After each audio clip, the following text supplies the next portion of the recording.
Pastor Ellie. And I'm Pastor Curt. And we're from Seven Seas Ministries. And today we'd like to talk to you about speaking to the rock. And that's kind of an odd sounding title, but we'd like to discuss Moses and some of the things that he did, some of the good things that he did and the mistakes that he made. And Moses had led the people of Israel out of Egypt, out of slavery. And as most people know, the children of Israel tended to whine and complain a lot. No matter what God did for them, they were never content. But that's not really where we want to go today. We want to talk about one of the times that they were complaining.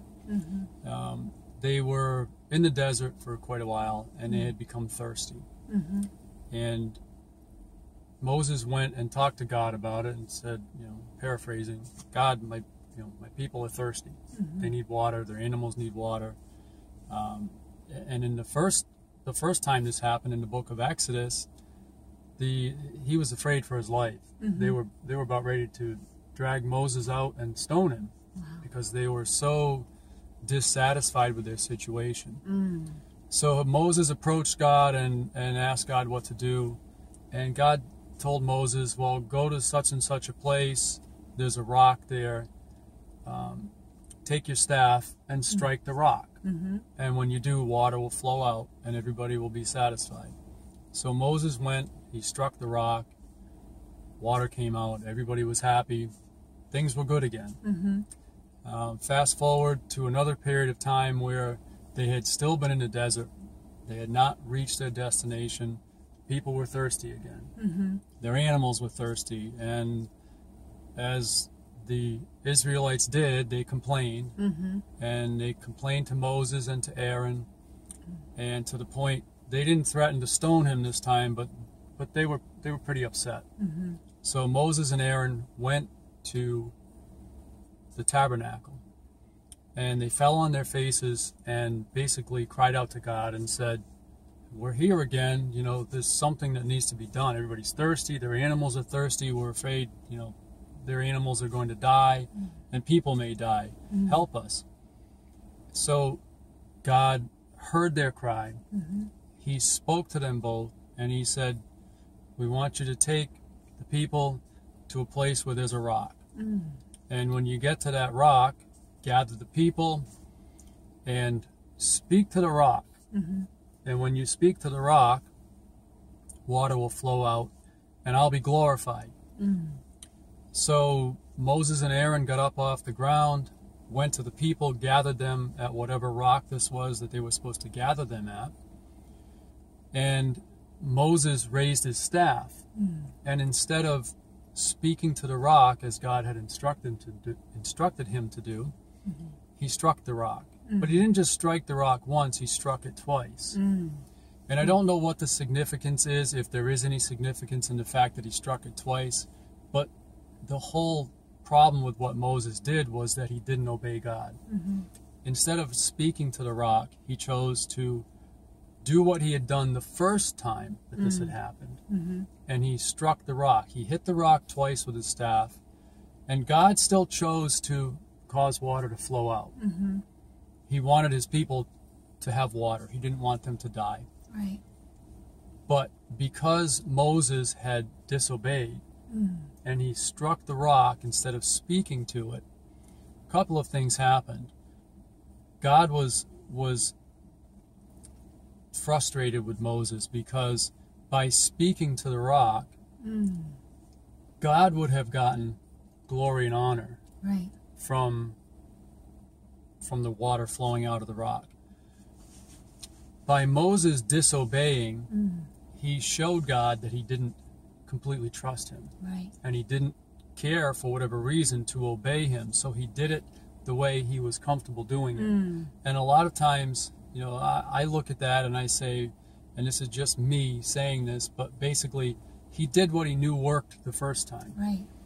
And so instead of following God's very specific instructions and speaking to the rock and trusting that God was going to do what he said he was going to do, he knew that when he hit the rock in the past, that water came out. So he hit the rock again.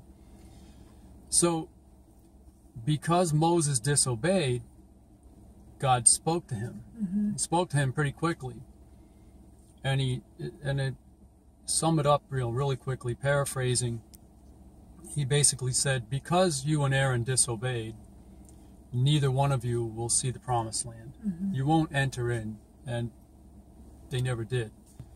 So we want to talk a little bit about making sure that we're careful to obey God when he tells us to do something.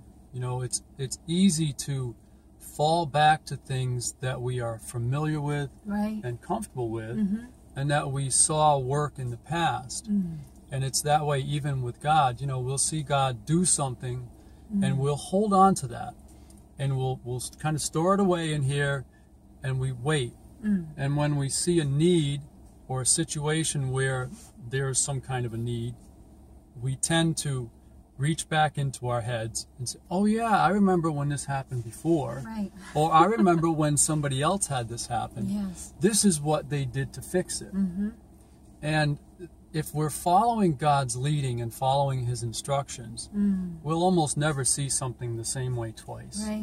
We need to remember to ask him. You know, if he's showing us to do something, or he's prompting us to do something, we need to go to him and ask him how. Even if we've done it before, this time might be different. And you know, sometimes we neglect to do that because we as humans like to already know how to do something. It's a comfort.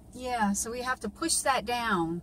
That part of us we have to push that down and just go to God and how do we do this? You know, how would you like us to do it this time? And you know, if he shows us to do it the other way, then we do it the other way. But if he shows us something different, something we've never done before, we need to step out in faith and trust him in that. And not try to go back into our own intellect and say, okay, well, maybe we need, you know, I did do it this way and it worked before, so I don't know if I want to try to do it that way. I'm nervous now. No, we need to step in faith. We need to step out in faith and do it exactly the way that he's telling us to do it this time. So that we can complete the work that he has for us to do. Amen. Because we don't know what God has in mind when he tells us to do it a specific way. And we don't need to know. That's the problem a lot of times. We think we need to know everything. You know, we have to understand it all. But we'll never figure out or understand God completely. We can't. It's impossible for us to completely comprehend, understand, and figure God out. It's not even possible. So it's that comfort thing. It's that comfort thing that will cause us to go backwards and run back to things that were comfortable for us instead of moving forward when God tells us to move forward. Because we're afraid. Instead of pushing forward and doing what God tells us to do, we go back. We go back to what was comfortable. And that's the thing that caused the Israelites to want to go back into slavery in Egypt. They knew their surroundings. They knew their routine. They knew exactly what was going to happen each and every day, even though nothing good was there. They were in bondage. They still wanted to go back to it. Because it was familiar to them.